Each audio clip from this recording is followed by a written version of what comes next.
Hello, everybody. You should be able to see me now. I think I still have to make a couple of adjustments.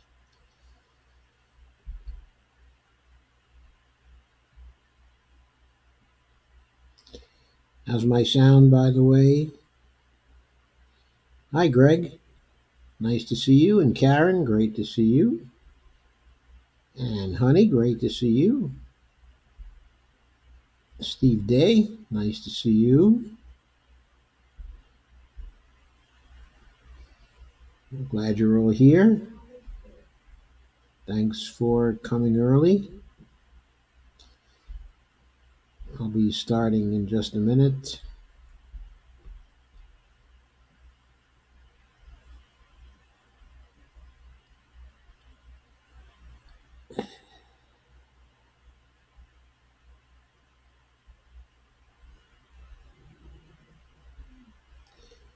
Can you see me yet, or is my transition too slow?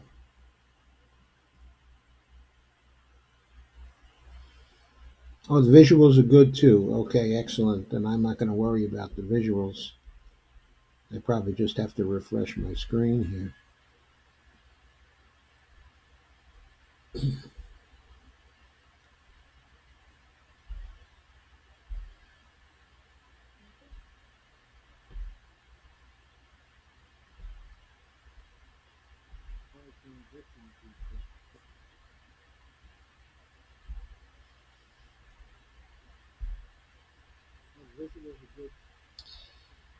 Okay.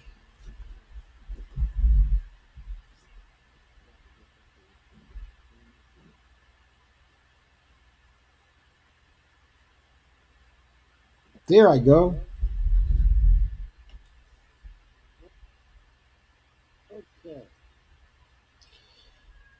Okay, so let's get started. I want to discuss a number of impeachment perspectives tonight. I'm going to be doing some reading. I forgot to give you the links to the articles, so I'll probably have to give them as I go along. Should have put that in the description. I apologize for that. I forgot to do it. But the first article is from Truth Out, and the name of it is Donald Trump Must Resign. And the article was written by the editor at Truth Out, William Rivers Pitt, who sometimes, when he really gets going, is a great writer. And that, I think, what he wrote here was a great piece. I admire it very much. I think you know I do a lot of writing myself, or at least have done in the past a lot of writing myself. And so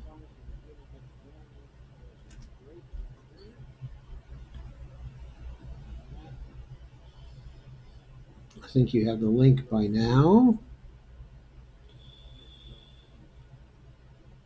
And I'm going to show you the page in just a minute. And we'll go over it together. Uh, Sorry, I have to show you the page.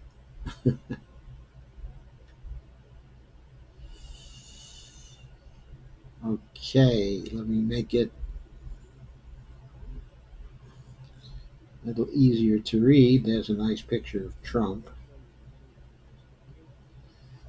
exiting a press conference on the sidelines of the UN General Assembly on September 25th. This one was written on September 26th by William Rivers Pitt. And I'm going to just get rid of all the extraneous stuff.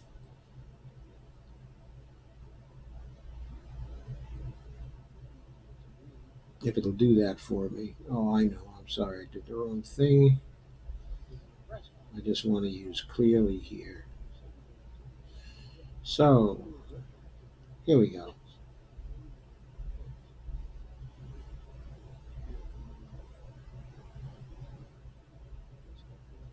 So you should be able to see that pretty well now.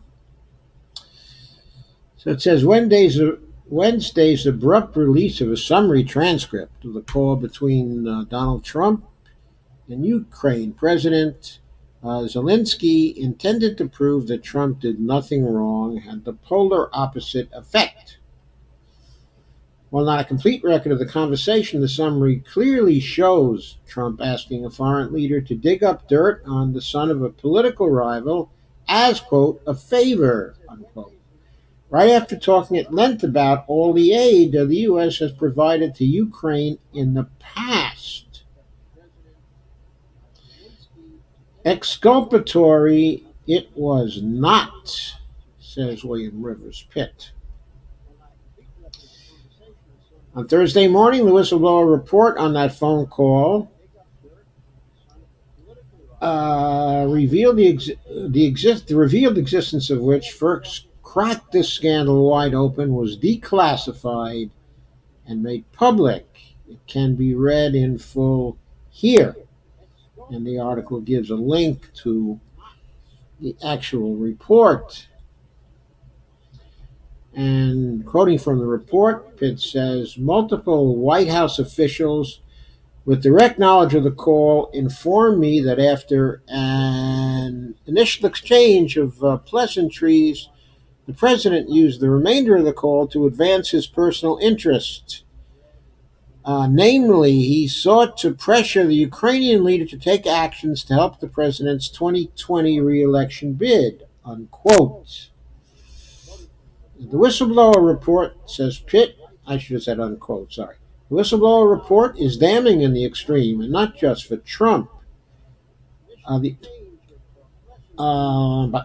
So Attorney General Barr is noted several times as being deeply involved in Trump's efforts to wrangle a Biden investigation out of Ukraine for the purpose of undermining a rival before the upcoming election.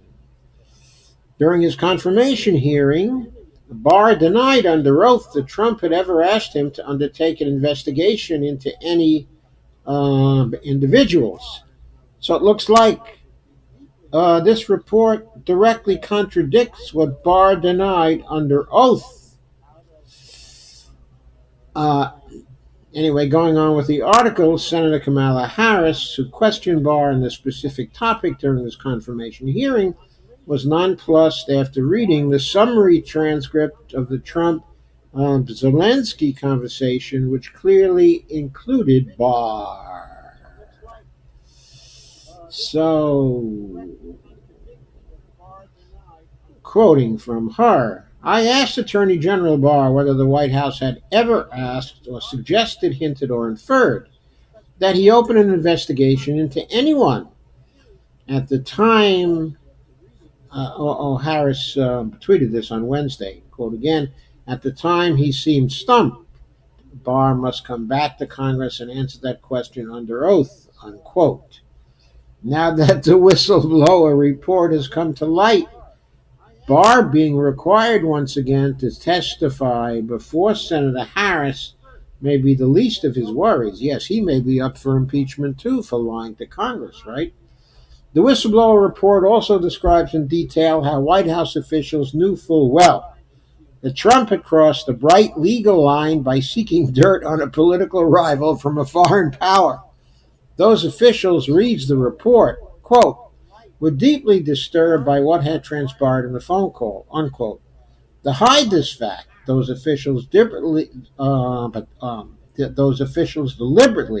hid evidence of the call, evincing a clear and unequivocal consciousness of guilt. Quote, White House officials told me they were, quote, directed, unquote, by White House lawyers to remove the electronic transcript from the computer system in which such transcripts are typically stored for coordination, finalization, and distribution to cabinet level officials. Instead, the transcript was loaded into a separate electronic system of an especially sensitive nature. One White House official described this act as an abuse of this electronic system because the call did not contain anything remotely sensitive from a national security perspective. Further, according to the whistleblower, this was not, I should have said unquote, further, according to the whistleblower, this was not the first time records of a Trump conversation were diverted away from the normal routine for storing and distributing summaries of such discussions. The Ukraine matter may turn out to be only the tip of this particular iceberg. Perhaps most unnerving for the White House, the report states that, quote, there were approximately a dozen White House officials who listened to the call, a mixture of policy officials and duty officers in the White House Situation Room, as is customary, unquote. Those dozen or so officials can expect to be revealed by the whistleblower during his or her expected testimony. Pitt goes further. It says, raise your hand if you believe all those people will stand by Trump while these floodwaters swamp past their needs. Yeah, me neither, says Pitt. Life cracks me up sometimes, he says, after spending so many maddening months watching House Speaker Nancy Pelosi deploy her formidable political skills to thwart impeachment efforts in the House. Now we get to watch her use those same skills to bring impeachment to life while wielding the sharp new weapon. It took the Speaker less than 48 hours to corral the necessary 218 votes required to officially open an inquiry. 217 Democrats, as of this writing, plus Representative Justin Amash, okay, an independent who was a Republican up until July, and by the way, who was insulted by the president. Because this timeline is surreal. Only 17 House Democrats, including Representative Tulsi Gabbard, remain convinced that more investigation is needed before considering an inquiry. And Cochito Torres Small, representative of New Mexico, apparently hasn't said much of anything at all. Now, Tulsi Gabbard, okay, of course, when asked about this, has said, I'm not an attorney, but, and then she gave a political opinion. Okay, she just thinks that, this is a distraction at this point, and that it would be best to be focused on the issues. Okay, not only this, she's not the only one who holds that a kind of opinion, but it's strange to see her essentially lining up with some of the most conservative Democrats, okay, who are in the Congress. As for Cochito Torres Small of New Mexico, she was somebody who was imported, I believe, from the D.C. area to run successfully for that seat in 2018. And her main rival was a native of the area who had lived there all her life in this particular congressional district and who I interviewed last time and who was much more progressive than Cochito Torres Small. And I can't speak for Mad Hildebrand, but my suspicion is if she were in Congress at this time, that she would have lined up with the other 218 representatives, and probably far, far earlier than this, okay, as well. But the imported person, supported by the DCCC, who with DCCC money won this, is one of the impeachment holdouts. Okay, by the way, she won it with 72% of the primary votes in a district that was pretty heavily Democratic.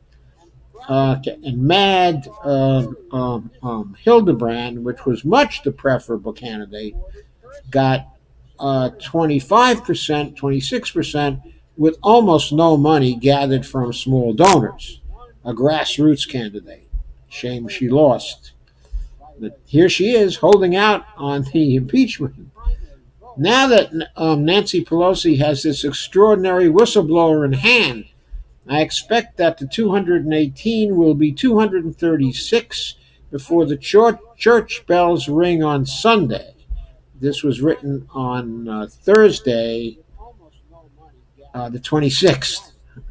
Church bells ring on Sunday. Well, they'll be ringing in not too many more hours. We'll see how many are corralled actually by then.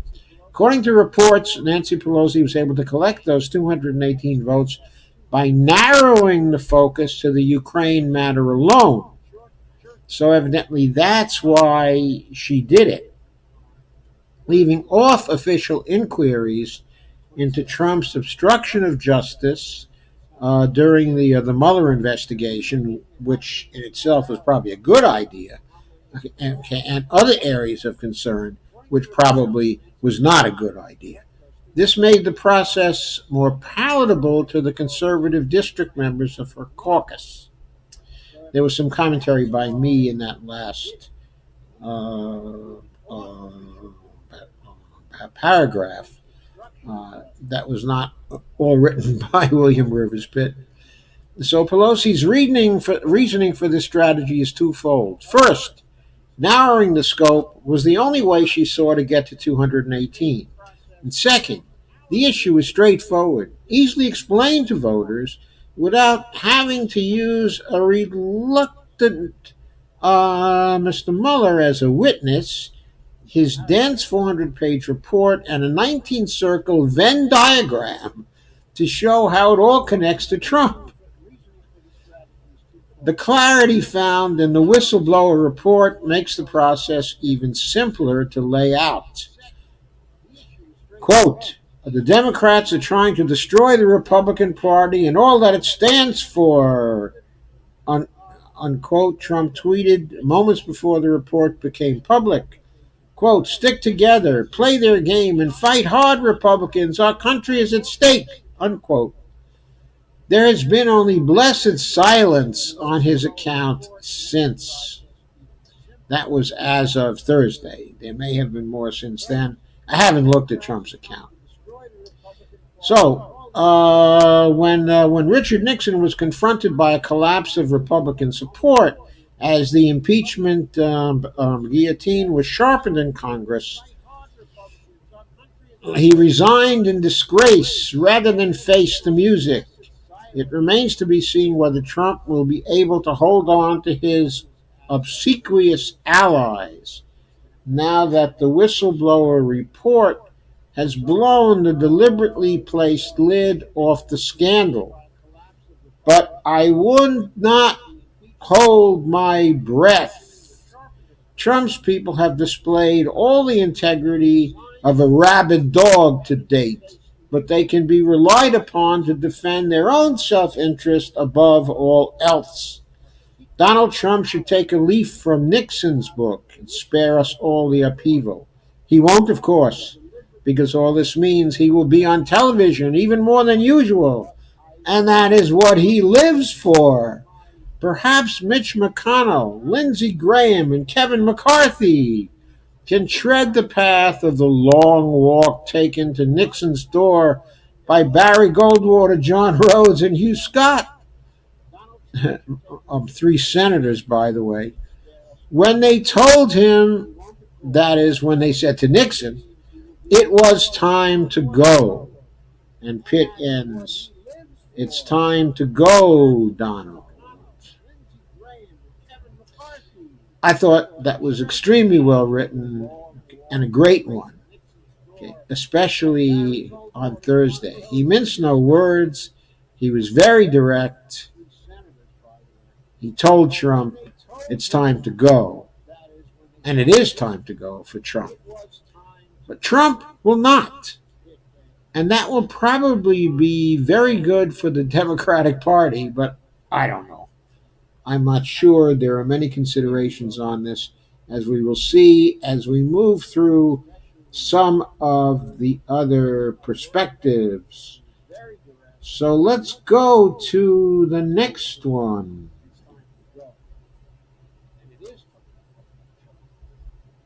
Trump will not.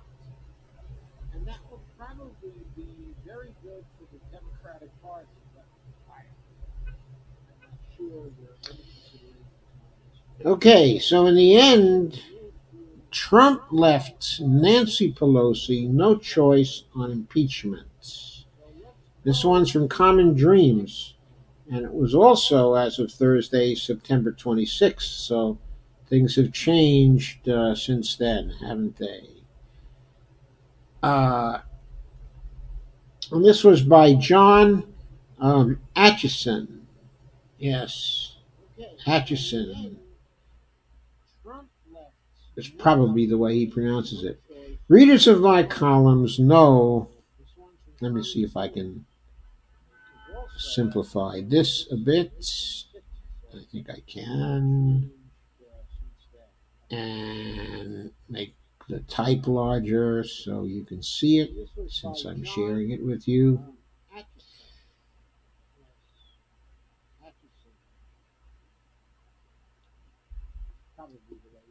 So, U.S. Speaker Nancy Pelosi, Democrat of California, speaks to the media at the Capitol building, September 24th, 2019, in Washington, D.C.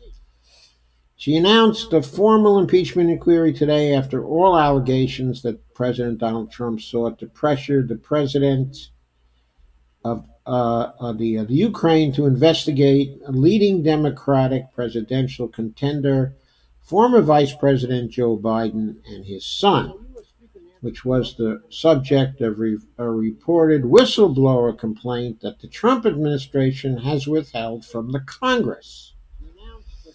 Readers of my columns know there's very little I agree with Nancy Pelosi on, but I thought her reluctance to impeach Trump was warranted. It will inflame his base. That's one person's point of view, not mine. The Senate is unlikely to act on the House findings. I'm not too sure about that. I kind of agree with it. It's a good possibility, but I'm not too sure about it. And it could be dismissed as a partisan attack by those who are tired of partisan sniping.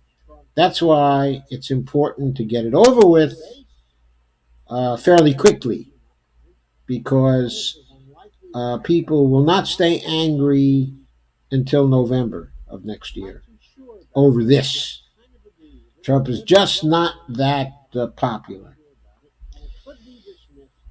Anyway, Atchison goes on and said, I had another concern I'm sure Pelosi didn't share. It could also hinder progressives from getting their message out in a way that bypasses the neoliberal establishment's attempts to discredit it. Okay, and Democrats' best hope for defeating Trump is to run a campaign centered on progressive values, conventional wisdom about centrism notwithstanding. But there won't be a lot of oxygen available for anything other than impeachment once the process gets rolling. Now, I think that opinion is incorrect. I think what it neglects is that the author is looking at this from the standpoint of what's going to be covered by the mainstream media. Yeah, they're going to focus on the impeachment. And if the impeachment does last until the spring, certainly the progressive issues are not going to be discussed in the mainstream media. That may be true. But all the while they won't be covering the actual campaign, social media will be covering the campaign. And progressive social media will be informing people all through these months about what the main issues of the campaign are, without there being a whole lot of other sniping at Bernie Sanders from the conventional media, because they won't have time for it. They won't get many clicks for that, but they'll get an awful lot of clicks if they center on the impeachment drama, right? So in a way, it's a way of blanking out some of the influence of the mainstream media on the campaign during a critical period. That may be a very good thing for progressive campaigners. There's going to be plenty of oxygen available in the alternative media to cover the campaign. We won't all be focused on the impeachment once the process gets rolling, because once it gets rolling, it's probably going to be pretty dull on a day to day basis.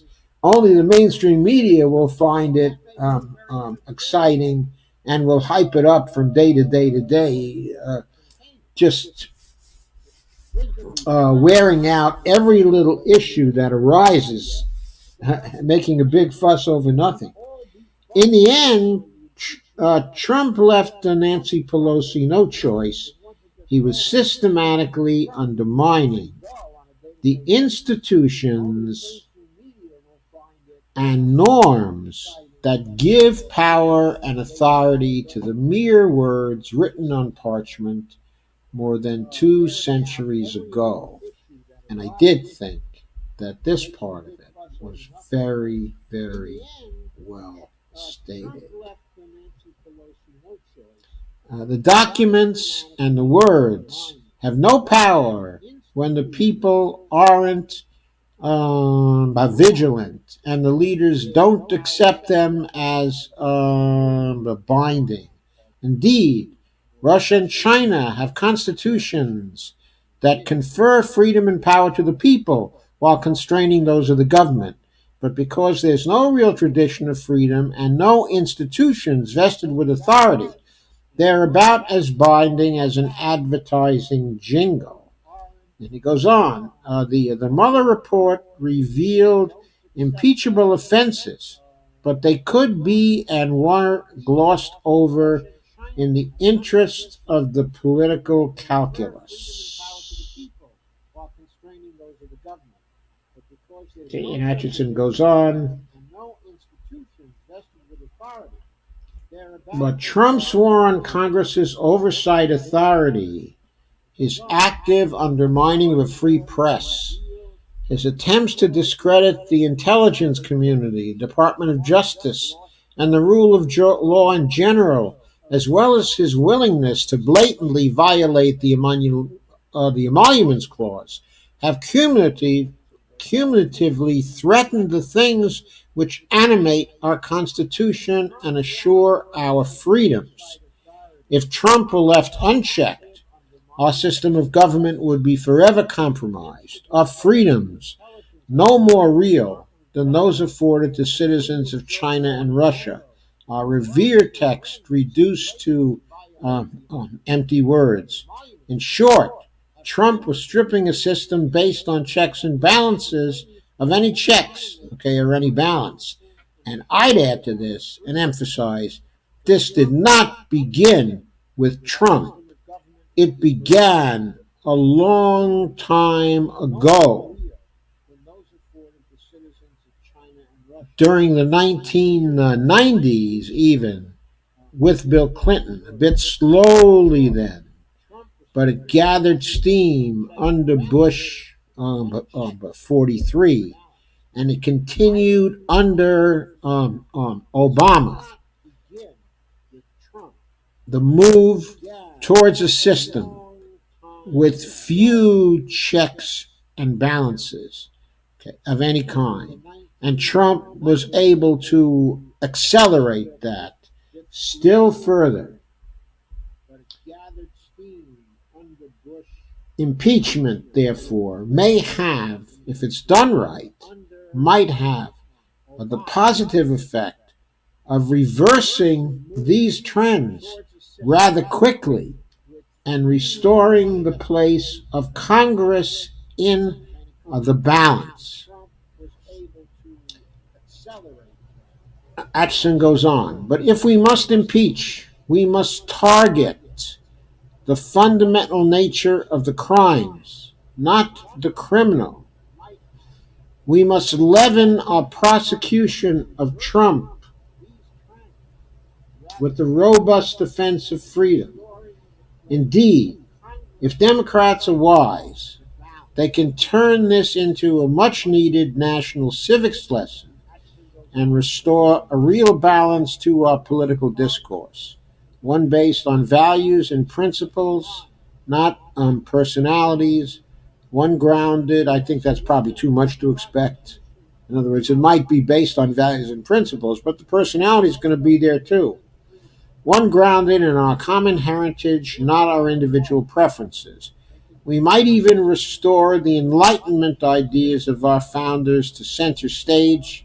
It would be a good thing to restore some of these to center stage, but with a leavening of pessimism based on the loads of experience we've had with those Enlightenment ideas since that time.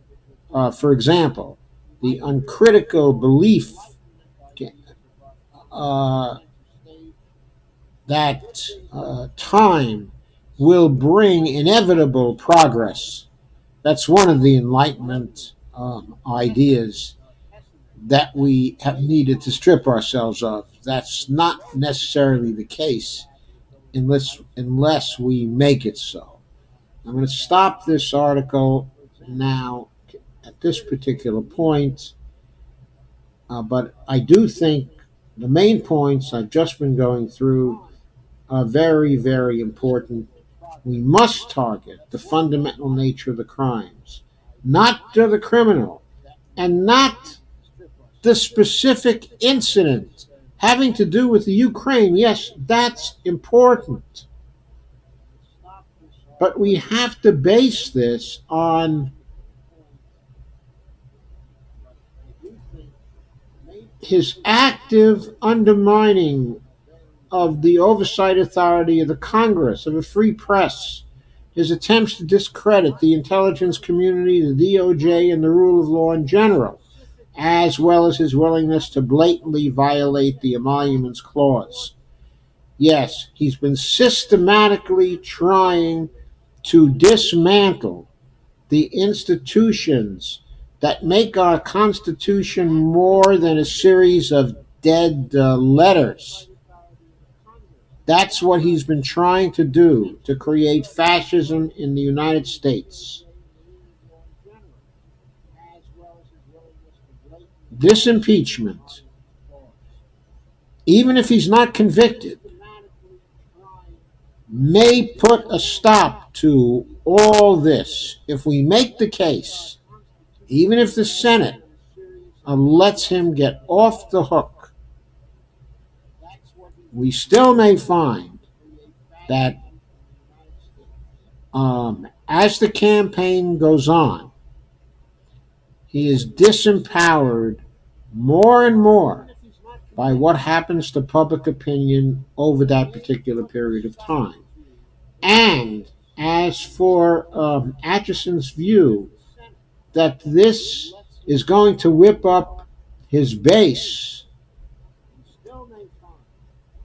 I very much disagree with that. And the next article, in part, will tell you why. And the title of that article is Impeachment Isn't the High Stakes Gamble Pelosi Thought. And the article is from Truthdig, and it was written by Juan Cole, who's often a contributor to Truthdig. But it originally appeared on his blog, Informed Comments. Again, I'll go to Clearly to avoid various distractions. And according to Juan Cole, Nancy Pelosi finally caved to pressure to open an impeachment inquiry into Donald Trump after he admitted to having pressured the Ukraine government to investigate his rival, Joe Biden. Biden is clearly furious over the whole thing and is a pillar of the Democratic establishment as former president of the Senate, as vice president. He was in a position to pressure Pelosi to do something. I don't have any proof that he did. It is just obvious that Nancy Pelosi changed her mind abruptly on the I word, and it seems to me likely that it was because she got severe pressure from her own peers. Yes, but those peers involved Congresspeople, involved her caucus. I don't think it was so much Joe Biden as it was the caucus. And we'll see why in a little while when I get to the fourth article. But for now, she is not a Democrat with a small d, says Juan Cole, and doesn't care what most of us think. Her explanation that this Ukraine scandal is something that ordinary Americans can understand, and so is finally an electoral platform of which she is confident, does not make sense to me. Juan Cole says bribing Stormy Daniels was a perfectly understandable interference in the 2016 election, and Bill Clinton was impeached for much, much, much less. Of course he was. The other thing that may have changed her mind is that the Ukraine scandal hits Trump in his faux patriotism, and it will be hard for Republicans to defend him from a charge of actively seeking foreign interference in a U.S. election, a charge that Trump has already more or less admitted to, since Republicans beat the patriotism drum so loud, despite the fact that most of them are globalists. Hitting Trump in that meme is genius. I don't know if I'd exactly say that, but all right, if Juan Cole thinks so. But he says, finally, a formally impeachment inquiry will reinforce congressional subpoena powers and likely will sway the courts to make quicker rulings and to give the House some latitude. It will much strengthen Congress against Trump's stonewalling and that of his officials. Nancy Pelosi is said to want to ensure that Democrats keep their House majority gained in 2018, that's the understatement of the year, and retain a shot at the Senate. And she is protective of Dems elected from conservative districts that until recently were Republican strongholds. She has to be worried about Pennsylvania, Michigan, Ohio, Wisconsin, and Minnesota. If the Democrats win them, they win the presidency. If Trump wins them, he gets another 4 calamitous years. She hadn't wanted to do anything to fire up his base, which includes a lot of people who didn't vote much before 2016 and who might have lost some of their enthusiasm for the great orange hope. If this was the analysis, I think it was remarkably timid. First of all, there is not evidence that Trump is widely popular or that trying to impeach him would backfire. In fact, a recent poll found that almost 70% of Americans, that's got to include a lot of Trump's base, personally dislike Trump. 51% dislike both him and his policies, and 19% dislike him even though they agree with his policies. In the fall of 2008, John McCain was consulting George W. Bush about his disastrous presidential campaign, and Bush shook his head. That looks to me like a 7-spiral crash, he is said to have replied. And Cole says, Trump looks like a 9-spiral crash. Take Michigan. In January 2017, when he was inaugurated, Trump had 40% approval versus 40% disapproval. By this summer, 52% of Michiganders, yes, I used to go to school in Michigan, and they call themselves Michiganders, disapproved of him, and only 40% approved. That always cracked me up. Michiganders. The Trump camp is beginning to write off another victory in Michigan as impossible. Trump barely won Michigan, largely because Hillary Clinton took it for granted, but also because of a fall off in the African American vote compared to the Obama years, and because 14% of white blue collar workers who had voted Obama switched to Trump. His appeal to the workers was a pledge to bring back the good paying factory jobs, which he has not done. As for African Americans, his approval among black women is at 3%. Throughout the summer, according to 538.com, the famous Nate Silver, Trump lost badly to the leading Democratic contenders, though his numbers firmed up in September. My suspicion is that September is an outlier, having to do with foreign affairs crises, and his bump will be deflated. In Wisconsin, we don't see the same effect, and Trump is still down. Look at the map at tracking Trump. It isn't a winning map for him. Likewise, in January 2017, Trump was up 47% to 41% in Wisconsin. Today, his disapproval is 55%, and only 41% still approve. In Minnesota, he's gone from 43% approving versus 41% disapproving in January of 2017 to 55% disapproving, only 41% approving today. He is at 53% to 44% disapproval in Pennsylvania after having been positive at the beginning of his term. Even in split down the middle Ohio, Trump is down 51% to 45%. And the 51% to 55% disapproval rates in those states would not be so high unless substantial numbers of independents and Republicans joined in the disgust.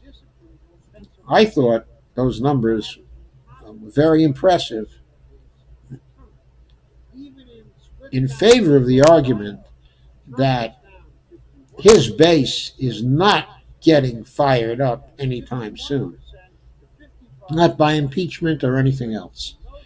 Going on. Joe Scarborough made the correct observation that because so many of us were blindsided by the fluke in November 2016, we all became timid about making judgments on the basis of the evidence before our eyes. But that is silly, Cole says. Presidential candidates don't get reelected with these sorts of polling numbers a year out.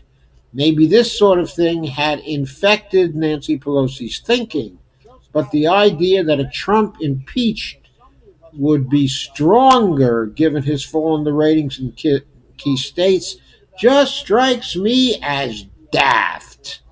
You hear that, Nancy? Daft. In politics, a year is forever, and as unlikely as it seems, there are developments that could give Trump a bump in the polls between now and then. Bush was widely thought a buffoon before 9/11, and then by fall of 2008 was again thought a buffoon. Unfortunately, there was the in between when he was not thought of as a buffoon. But barring a major such game changer, God forbid, Trump seems doomed. Impeaching him isn't the game changer. As for the impact on the House and Senate, I very much doubt that impeaching Trump will affect races in conservative districts one way or another. But if the House does impeach and the Republican Senate goes to bat for Trump, it is entirely possible the Democratic base will be outraged and energized. And I think it will be, and I think that is what is going to happen. That is what is going to happen. If the Republicans in the Senate refuse to take this up, or they vote against impeaching Trump, they are going to be toast in the election of 2020. They are the ones who are going to be toast. That's the most plausible outcome of having Mitch McConnell do his stonewalling. And by the way, a lot of Republican senators are likely to go down if they are not seen to vote for impeachment.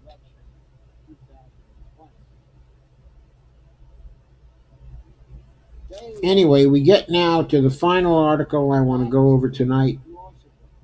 It's a long one, but folks, it is a great one. It's an article by Ryan Grimm from The Intercept. And what it gets into is the politics of it all, the internal politics. I think the real explanation why Nancy Pelosi finally caved and decided to go for impeachment so suddenly and so quickly. Okay. And I think this is real important because it's important as well from the standpoint of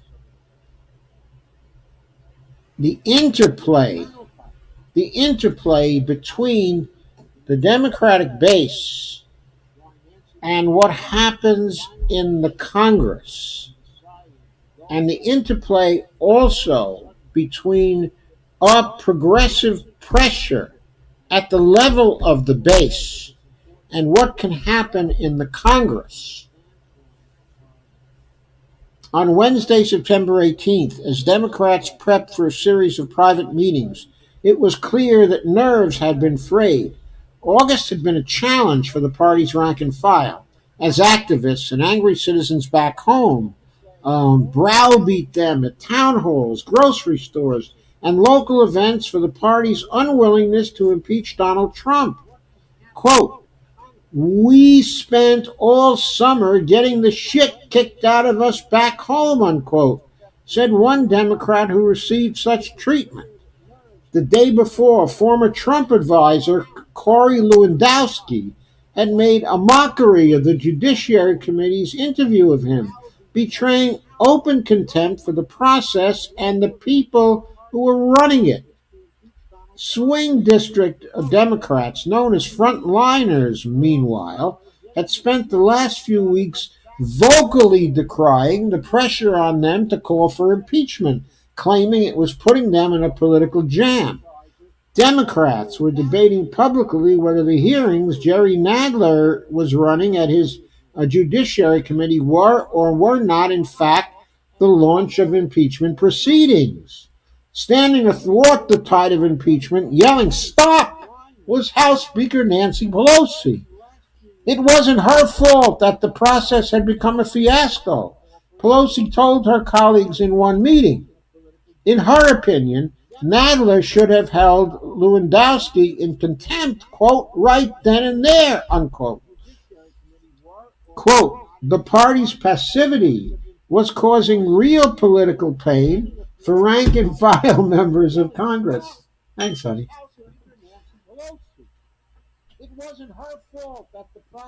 The party's passivity was causing real. Oh, I read that already. Sorry. Unquote.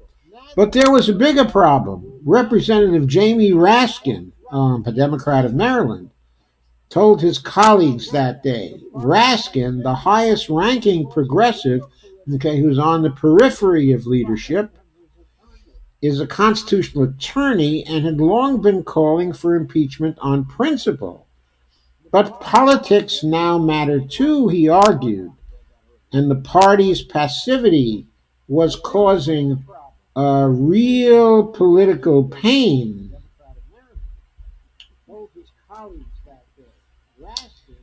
Was causing real political pain.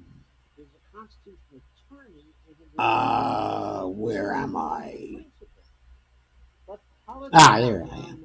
For rank and file members of Congress, particularly those holding back support of impeachment to honor the party's opposition to it, in order to placate a small handful of frontliners, perhaps as few as 7 or 8, the entire party was being dragged down and routinely humiliated by Trump's contempt for the rule of law.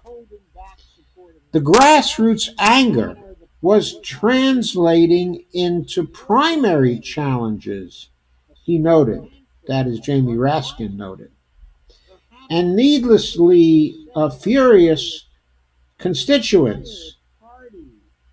Sherry Bustos, the chair of the Democratic Congressional Campaign Committee, a really execrable congresswoman from the state of Illinois, by the way, and a champion of doing nothing when it came to Trump, and a champion of funneling money also to very conservative Democrats, had recently counted as many as 111 primaries, far more than a typical cycle. The members without official primary challenges were by no means safe either, as they might soon draw a challenge unless the trajectory of the politics changed. The freshman representative, Lori Trahan from Massachusetts, who, by the way, ran pretty much as a progressive, for instance, came out for impeachment after Dan Coe, whom she beat in a primary by 147 votes in 2018, called on her to do so with the clear threat that he may run again. The seats of upwards of 200 Democrats were being put at risk to protect a handful of loud frontliners, Raskin argued, and it wasn't obvious that the strategy was actually protecting them from anything. Grassroots activists were demobilizing. Democrats across the board were facing primary challenges. And somehow, some way, Democrats seemed to be losing again to Trump. Something had to give. So, now you see the interplay, what was happening at the grassroots and with the progressives and among the Justice Democrats was pressuring the congressional delegation to go left on Donald Trump. By the way, I should mention here that Tom Steyer, who's unpopular with the progressives, and justly so because he seems to be a centrist, okay, pretty much of a centrist anyway, and who popped in the campaign in the late stage, and who basically bought himself enough donations by spending a huge amount of money on advertising in the campaign so he could get into the debates, and who will be in the October debates, had a lot to do with the grassroots pressure also, because he had a campaign to impeach Trump called the Need to Impeach. Okay, and I was a little bit active in that particular campaign, by the way, and I knew it was bringing people into the offices of Congresspeople to tell them that much of their constituency was in favor of impeaching Trump. Anyway, to go on. That something came later that night, says Ryan Graham, in the form of a Washington Post scoop concerning a whistleblower complaint from a member of the U.S. intelligence community about a promise Trump made to a foreign leader. Then, on Thursday evening, the Post reported that the country involved was Ukraine. From there, it didn't take long to piece together what happened. Capped off with confessions from both Trump and his attorney Rudy Giuliani, the bagman for the operation, Trump had demanded that in exchange for U.S. aid, the new Ukrainian president investigate links between then Vice President Joe Biden, his son Hunter Biden, and a scandal that involves the firing of a prosecutor and a natural gas company on whose board Hunter was paid handsomely to sit. $50,000 a month. For a year, is my understanding, $600,000. The affair itself is not what it appears. By getting the prosecutor fired, Biden probably hurt Hunter's company more than anything. But it looks bad enough. Indeed, Hunter Biden had no skills to offer the natural gas company other than his appearance of an ability to influence his father, which, of course, also created a very blatant appearance of a conflict of interest. Whether he did so or not, Trump clearly saw leveraging it as to his advantage in the 2020 election. Quote, "It's going to be a brutal weekend for a lot of people, especially those who haven't spoken for impeachment." The news had landed like a bomb.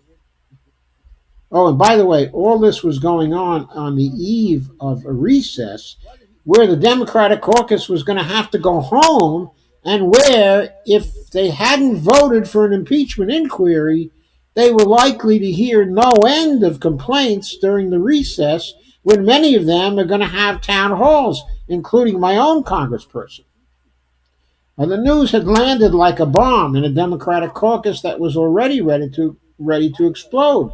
Calls to impeach Trump rained down from the party's left flank and its presidential candidates. On Friday evening, Democrats were bracing for a backlash back home. Uh, Quote, it's going to be a brutal weekend for a lot of people, especially those who haven't spoken for impeachment, unquote. One Democrat uh, said. Indeed, it was. Democrats, including frontliners, spent the weekend, that was last weekend, furiously texting and calling each other as they worked through how to respond to Trump's latest episode of lawlessness. Quote, people are pissed, unquote, said another Democrat over the weekend. Quote, frontliners are pissed, and not even the progressive frontliners either. Pelosi didn't seem to understand the shift that was taking place under her feet. Well, maybe she has lost a few steps, huh? In the last 10 years? Maybe she has lost a few mental steps, right? Like somebody else, okay, that I could name. Reporter John Harwood from the New York Times, that is, asked an aide to Pelosi over the weekend if the news changed her calculus on impeachment, and got back the reply, no. See any GOP votes for it? Oops. And there's a photo.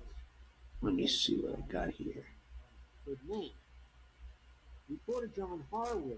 Ah, John Favreau, a speechwriter for President Obama, who now serves from his perch at Pod Save America as something of a tribune for the volunteer resistance army that phone banked and door knocked Democrats into the majority, was apoplectic. This is insane, he said. This is pathetic. This is not what we worked so hard for in 2018. Well, good for Favreau. I thought he was a lamb for the establishment. By Tuesday afternoon, Pelosi was calling for impeachment proceedings to begin. And there's a picture in the center, okay, is Abigail Spanberger, who's a Virginia Congress lady, former CIA agent, by the way, and Elaine Luria. Both of them are pretty centrist. I vaguely remember Luria might also be a former CIA agent. It's actually Luria, which means she might be related to a friend of mine who I used to know at the Census Bureau many, many years ago. But anyway, that's all off the topic. Trailed by reporters after leaving a House Democratic caucus meeting at the Capitol on September 24th of 2019, that's the caption under the picture, where formal impeachment proceedings against U.S. President Donald Trump were announced. Continuing with the article, for much of the ongoing congressional session, there has been a fairly clear consensus inside the House Democratic caucus as to where their most nettlesome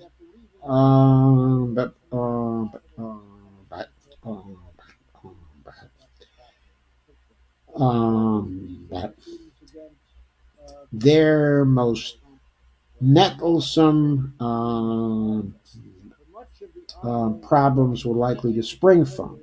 The radicals in the so-called squad, with their millions of Twitter followers and their magazine cover shoots, were going to become the face of the party, and swing voters across the country would recoil, costing frontliners their seats, and sending the House and perhaps the White House back into GOP hands.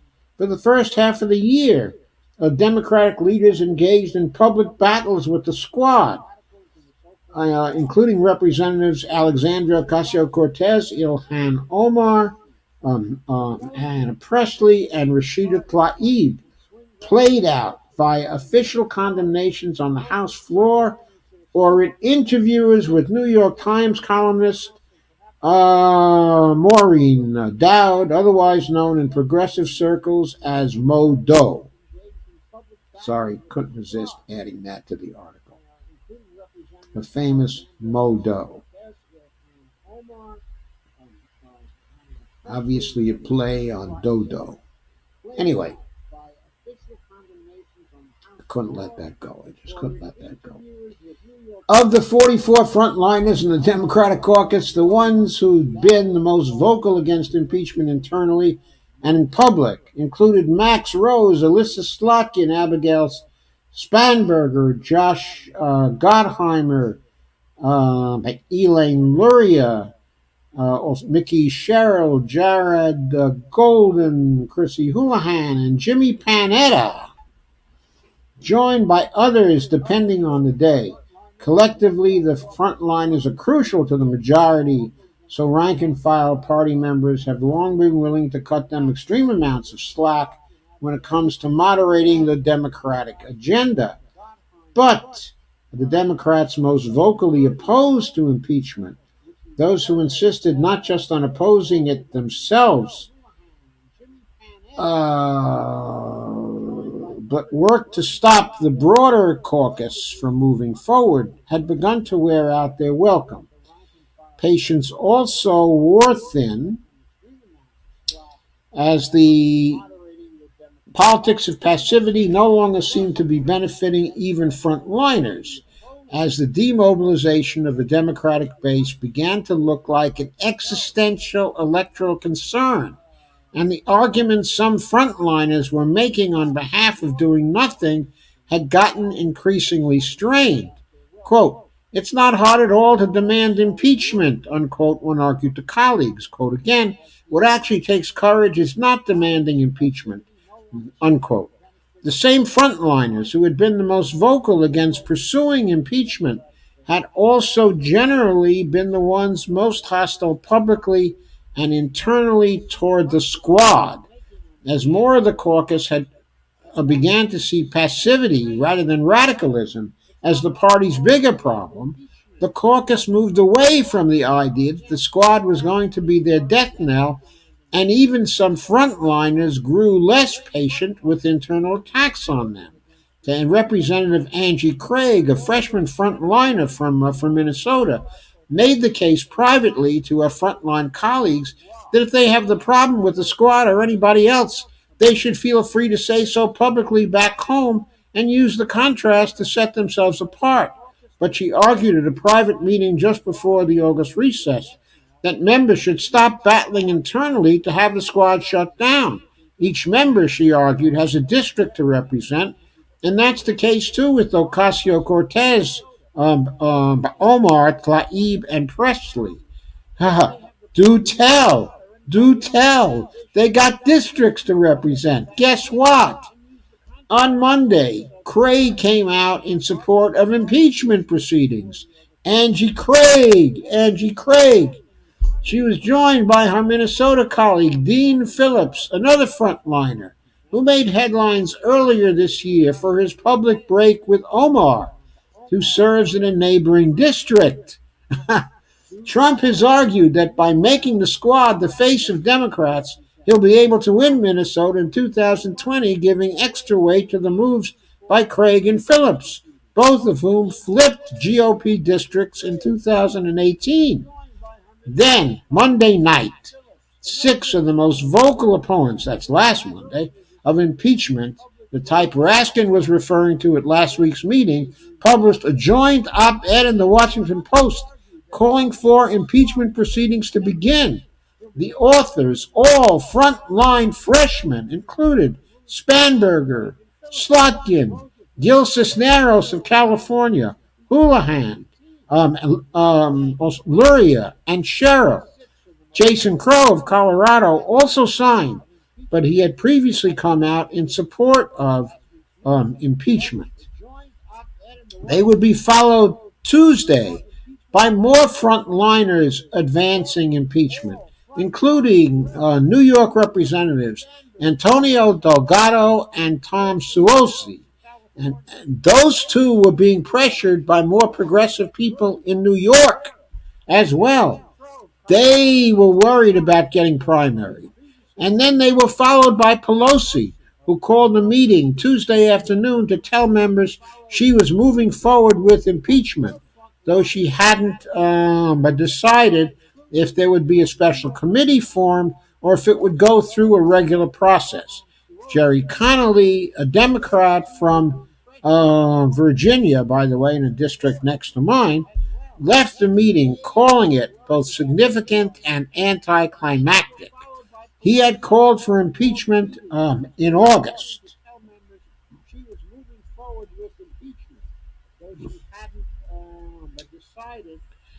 And my representative, Jennifer Wexton, as I recall correctly, called for impeachment on July 30th, just before August. After receiving pressure during June and July, by the way, from the Need to Impeach campaign, I might add. In recent months, the Democratic leaders deploying polling paid for by the DCCC have rained data down on House Democrats, repeatedly making the case that voters don't care about impeachment one way or the other, that it is unpopular in swing districts, and that the election will be decided next November by the state of the economy.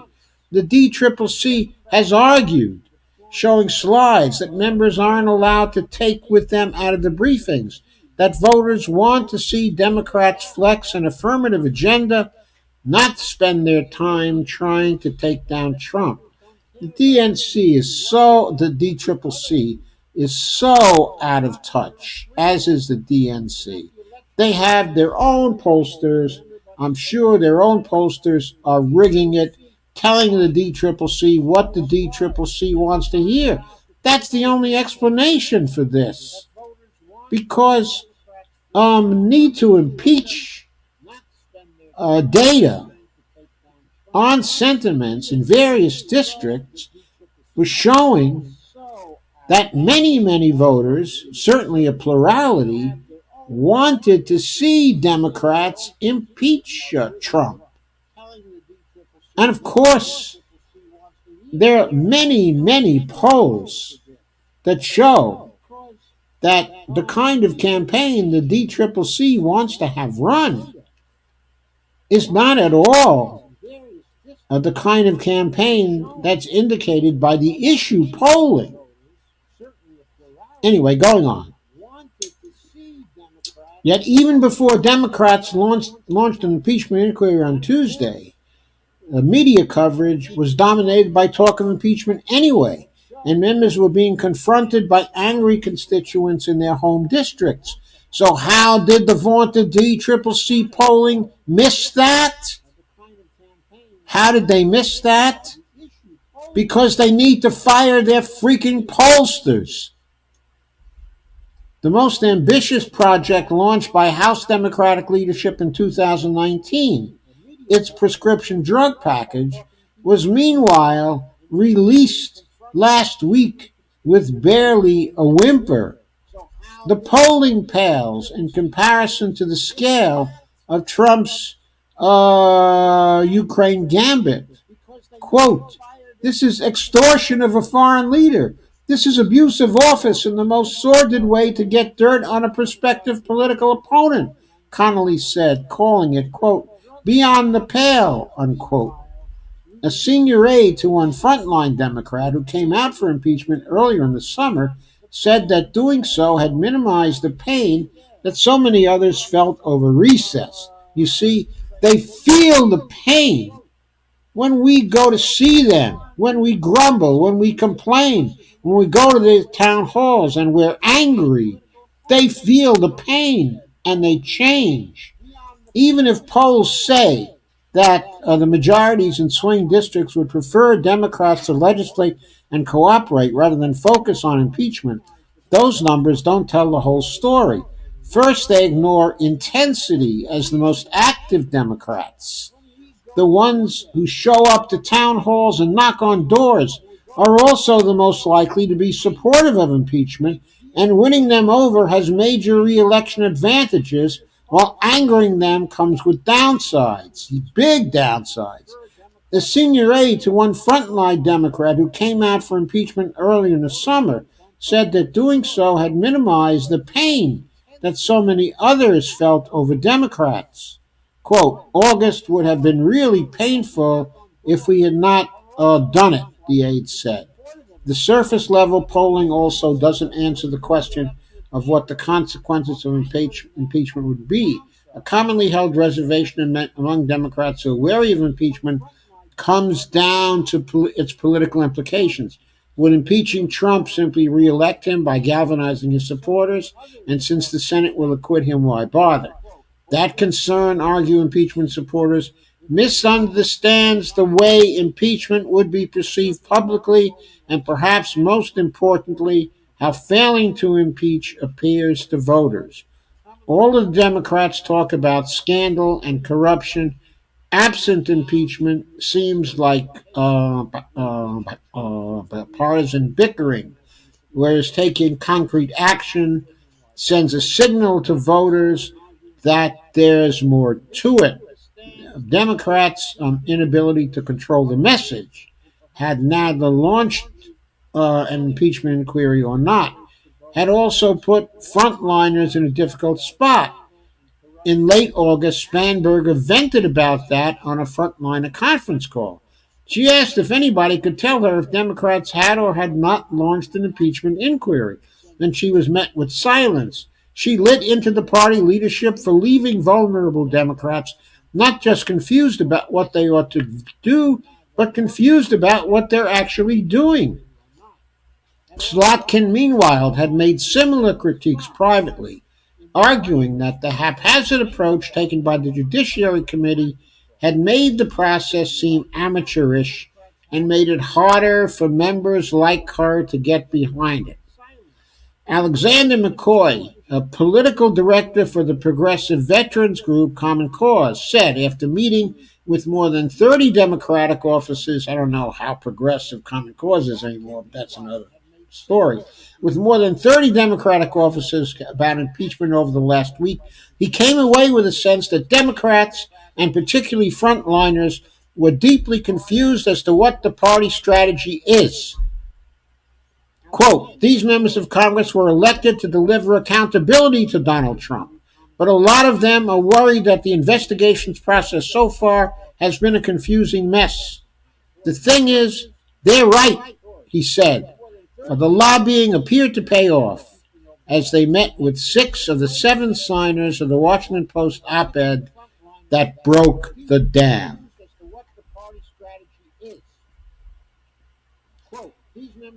And there's some of the Congress people breaking the dam. Okay, anyway, we'll go past that if my computer will cooperate.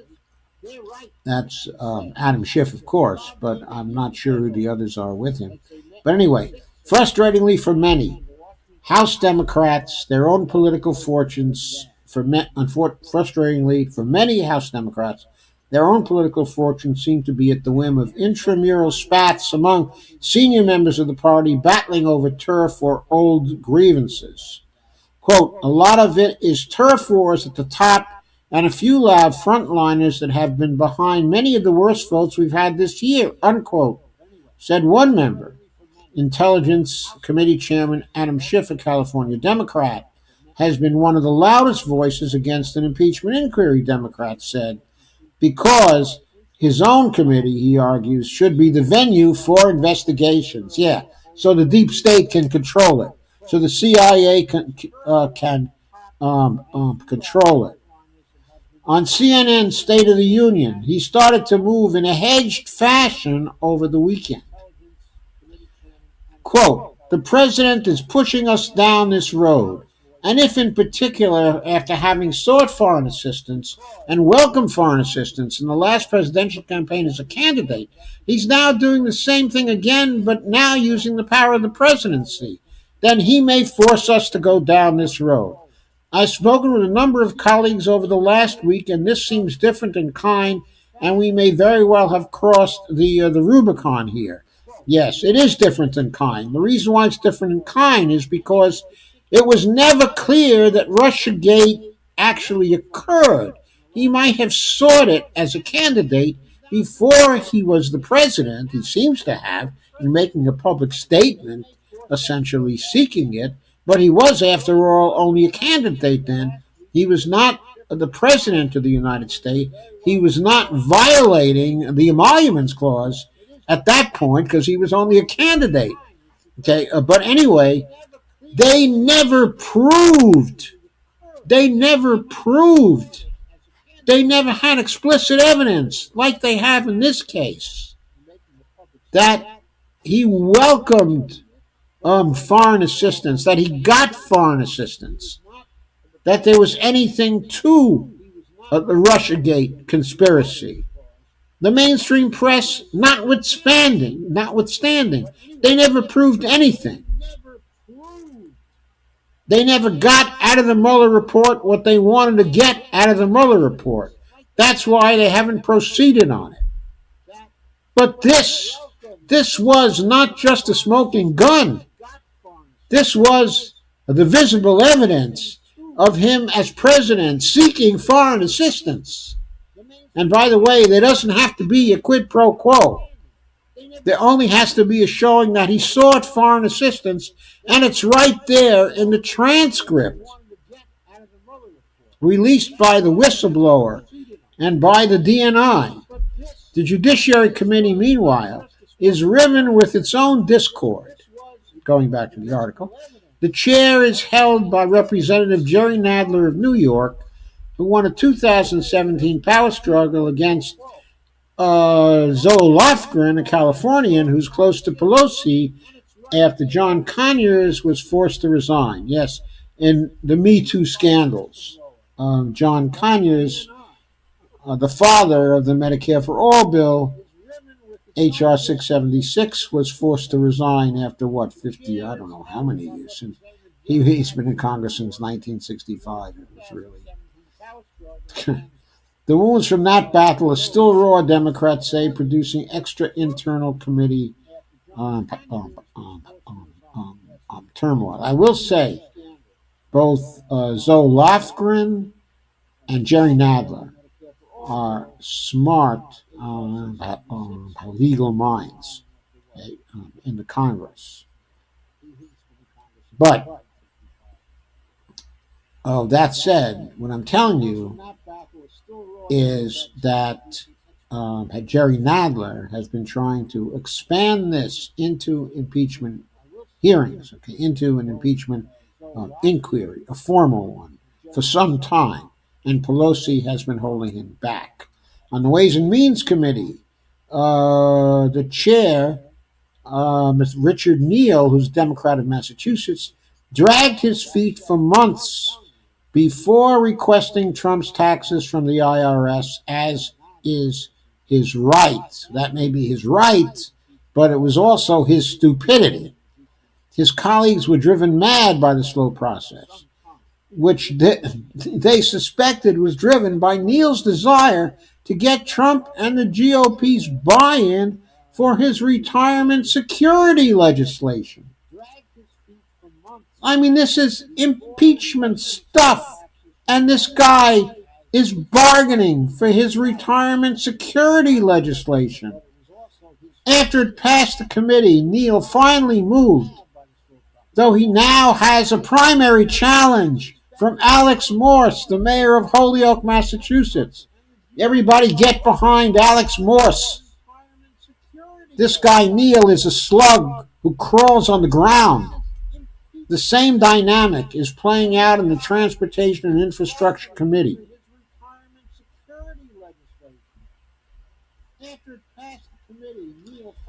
Sorry, not having an easy time controlling my scroll bar here. Let me see if I can get this up there just a little bit. The same dynamic is playing out in the Transportation and Infrastructure Committee, chaired by Oregon Democrat Peter DeFazio. The Washington Post's David Fahrenthold, who has deeply investigated Trump's finances, and in particular his profiting off of the Trump Hotel in Washington, violation of the Emoluments Clause, people, called out both Neal and DeFazio, I should say, for slow walking investigations. In Congress, there's also been two particular members who have the power to push these investigations forward, or to slow walk them, who have been accused by their colleagues of slow walking them. That's Neal, who we've already spoken of, and a guy named Peter DeFazio from Oregon. This is a quote from the Washington Post and Farenthold, uh, who was the head of Transportation and Infrastructure. That Transportation and Infrastructure Committee actually oversees Trump's D.C. hotel. Trump's D.C. hotel is located in a taxpayer-owned building under a lease from the GSA, the General Services Administration. Yeah, it's the old post office building. So that committee, DeFazio's committee, has the power to really dig into it if it wanted to. And it hasn't really done very much. And the pushback from DeFazio's underlings, other members of Congress, has been that DeFazio is slow walking this because he wants to make an infrastructure deal. He still has hope. He still has hope that Infrastructure Week will finally arrive like the great pumpkin, and he'll make a deal with Trump. DeFazio said, "Oh, it's not true." But the end result is that that hotel, sorry, I went too far.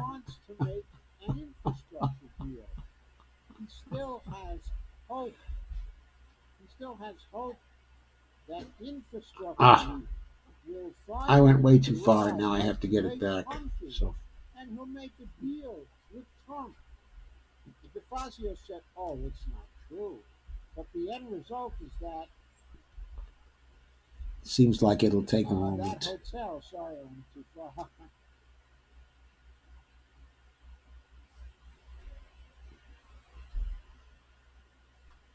But the end result is that hotel the taxpayers own. We know so little about what Trump's doing there. I mean, that just sort of seems like the baby step of oversight, and they haven't done that. And Representative Dina Titus, okay, Democrat from uh, actually Nevada, who chairs a subcommittee that oversees Trump's hotels, blamed DeFazio on record. But the end result is that hotel the taxpayers know so little about what okay, this is now, my scrolling is now formally driving me crazy. So I'm getting rid of as many windows as I can in hopes that that will free up some of Chrome, which notoriously doesn't free up when you close Windows. So annoying. In hopes of cutting an infrastructure deal, Titus, in a statement to The Intercept, clarified, quote, "The Washington Post story mischaracterizes where we are with this investigation. I've seen Chairman DeFazio's determination to investigate the Trump administration's corruption up close and personal, and I'm proud to work with him. The public will greatly benefit from the leadership Chairman DeFazio has shown in putting a spotlight on the legal and ethical issues that surround the lease of the old post office building. In fact, he started pursuing this issue before Trump was even elected. At our oversight hearing, we pressed the GSA for financial statements, legal memos, and pushed for an audit to hold the Trump administration accountable.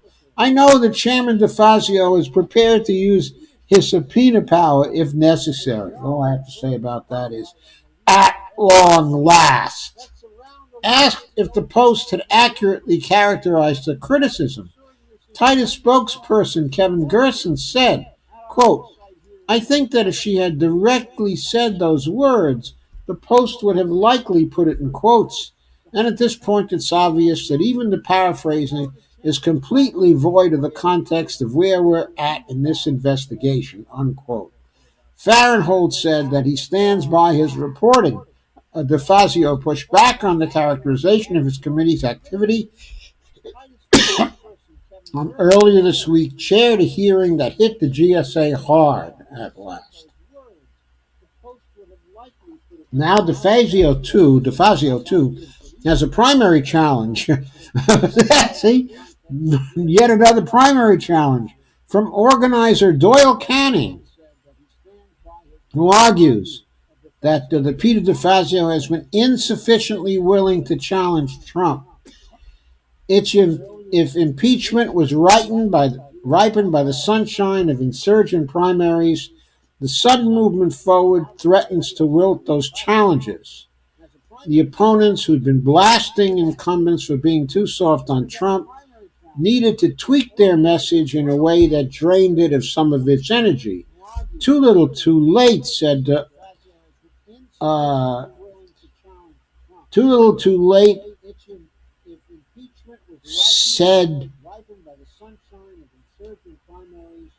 um, said Melanie DeRigo, challenging Suozzi in New York, arguing he had ignored a clear threat to our safety and national security for the sake of his GOP allies.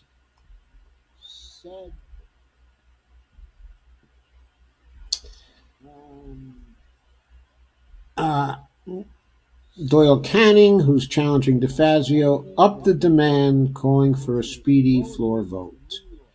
Some, though, are lucky enough that their incumbent opponents are still clinging to the status quo, refusing to call for impeachment. While Representative Richard Neal drags his feet on holding this president accountable on tax returns instead of leading the fight, he's been the biggest obstacle to corruption oversight. His refusal to support impeachment proceedings of the most corrupt president in history is unacceptable. That's a quote from Alex Morse, the primary challenger to Neal in Massachusetts from September 24th, 2019. That could change, however, at a moment's notice. And there's a note here, this story was updated to include a comment from Dina Titus and news of a hearing held by Peter DeFazio. So that's the last of the articles that I wanted to go through. So I'm going to shift you back out of that particular mode and go back to the more appropriate view.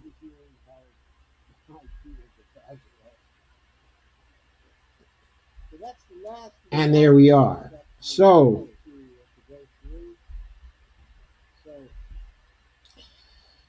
those were the perspectives for tonight. I hope you liked this stream. I know it involved a lot of reading on my part. There was some commentary. Okay, however, I think, though, don't do that, Bonnie. Okay.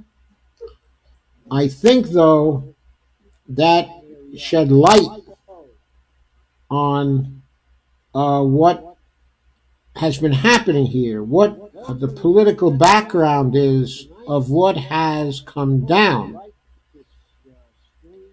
The first articles that I read gave some inkling of the political background, but only on a high level. But that wonderful article by at The Intercept that was done,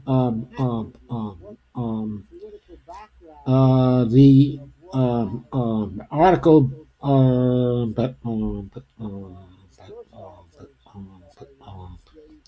the article by Grimm, okay, by Ryan Grimm, went into tremendous detail on the internal politics, and what I was most happy to see was the exchange between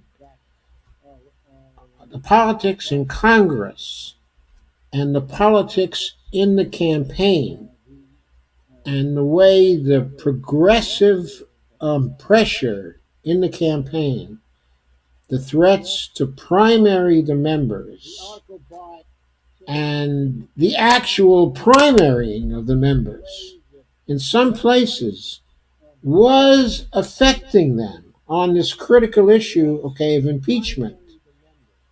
And if you also think that that's not going to affect them on some of the major issues of the campaign, like the Medicare for All issue, the Green New Deal issue, the fair housing issue, the medical debt issue, the student debt elimination issue, the criminal justice issue, and all the other issues, you're sadly mistaken. These progressive people who are primarying the incongruent Congress people will drive them to the left in this campaign. And that can only help narrow the contest to the candidates who claim to be progressive with some credibility, namely Warren and Bernie Sanders, okay, of course, and maybe Tulsi to some degree. And so that's what, okay, I want to emphasize here. Our efforts at the grassroots are having a measurable effect on what is going on in Washington and what is going on in the Congress. And that is very important. And L. Stephen Day says a national civics lesson. Yes, it is a national civics lesson. Carol Chapital says, thank you for sharing your wisdom and your point of view. Thank you, Carol. Thank you for coming.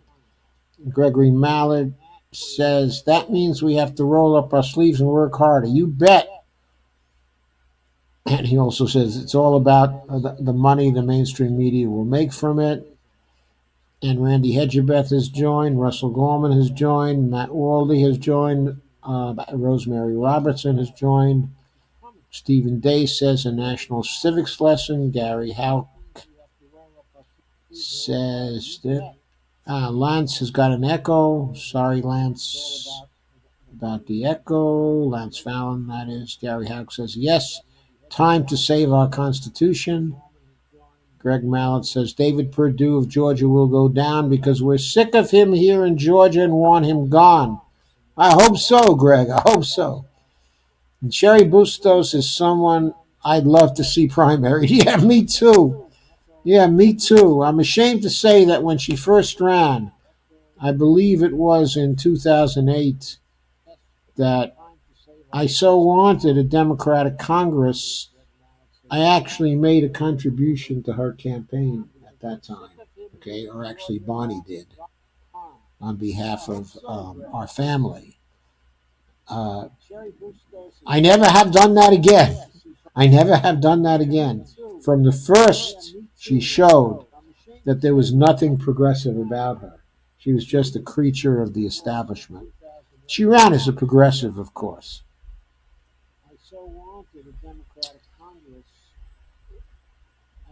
Lance says, good stuff, Joe. And L. Stephen Day says, strategy from tonight.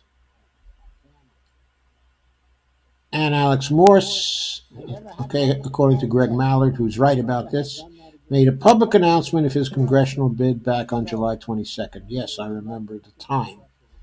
And that has, Alex Morse has affected what Richard Neal is doing, which is wonderful.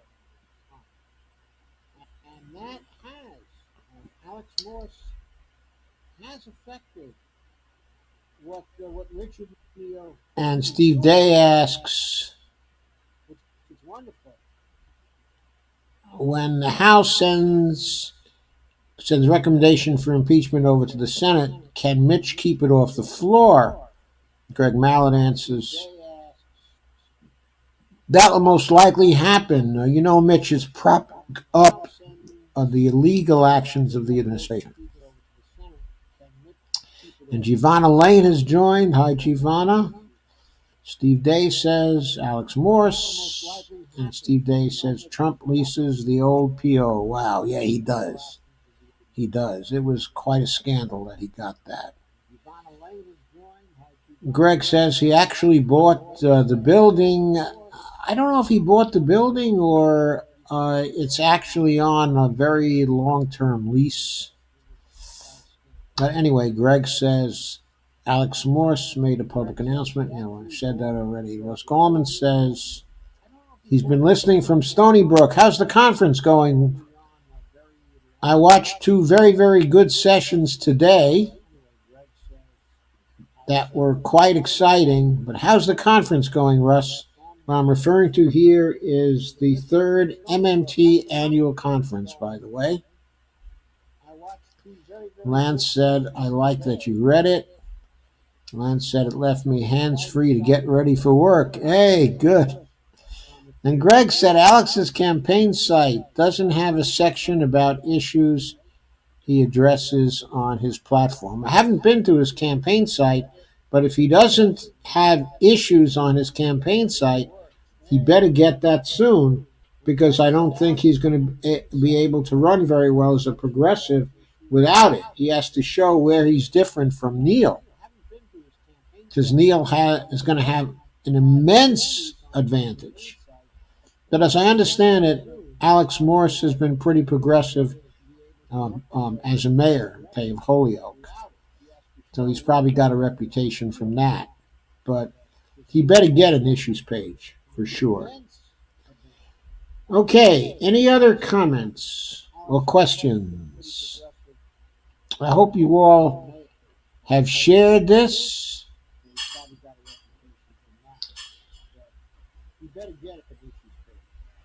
I hope you'll also go to the YouTube video and share, like, and subscribe it. I hope you will go as well to my Patreon page and perhaps make a contribution there if you like my streams. And finally, I encourage you to enable your notifications on Facebook, okay, and on YouTube, so that you're notified every time I go live.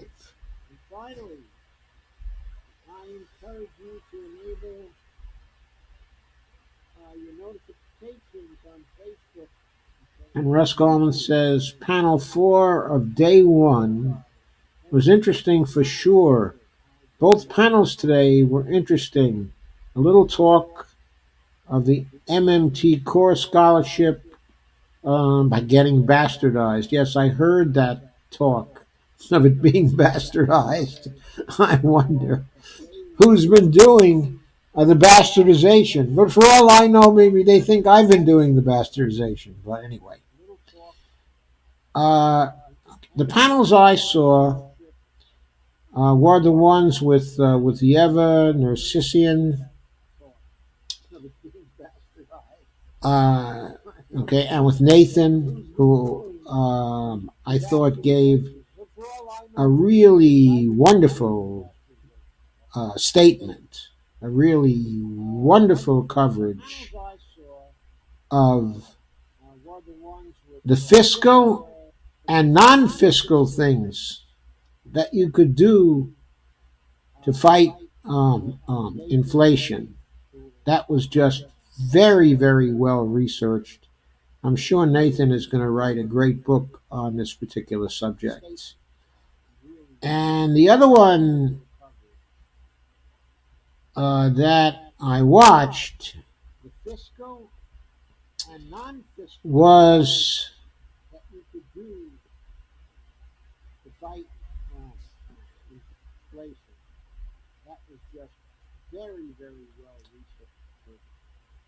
the panel that was moderated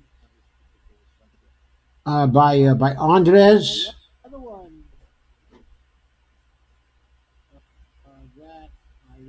That involved Scott Fulweiler, okay, and Bill Black. and also Pavlina. All three of them gave really wonderful presentations. And then Stephanie gave a kind of off the cuff conversation that I found extremely interesting and fun. And I thought that that panel was a great panel. Okay, by the way, Bill was great. It was absolutely great. Scott was also great, and Pavlina was wonderful. That was a killer panel. Just a killer panel. I didn't see Bill's panel. It's interesting that he dropped the term post MMT. He may be planning to expand into normative economics. I hope so. I think actually MMT is implicitly normative economics anyway, because of the importance of the public purpose idea in it. But I don't think Bill has ever agreed about that. Lance said that Dr. Ndongo Silla was excellent. I didn't get a chance to watch that. That was the evening by keynote. Okay, I did see Fidel's his panel. I forget whether he was on the same panel, okay, as Nathan, but I thought he gave a wonderful presentation also. He's become very, very clear and very systematic over time. And I thought that he really did a great job. He might have been on the same panel, okay, as Nathan. I forget. It's a little bit of a blur to me at this point, but I'll watch the panels again. Anyway, yeah, Fidel was excellent all the way through. There was nothing I disagreed with in his panel, okay, at all. There was nothing in Bill's I disagreed with, and nothing in Scott's. So I really had a good time. I really had a good time, okay, in watching those today, and I had a good time in getting ready for this one too. So anyway, I see 6 of you are still here, but I am going to say goodnight now and to end this stream. I thank you all for coming. One more thing, I think I'm going to end the stream by showing my please share, like, and subscribe page, and please become a patron at www.patreon.com/Joe_Firestone. Thank you once more for coming. Have a wonderful day tomorrow, and I'll see you again on Monday night when I have more interesting things that I'm going to cover.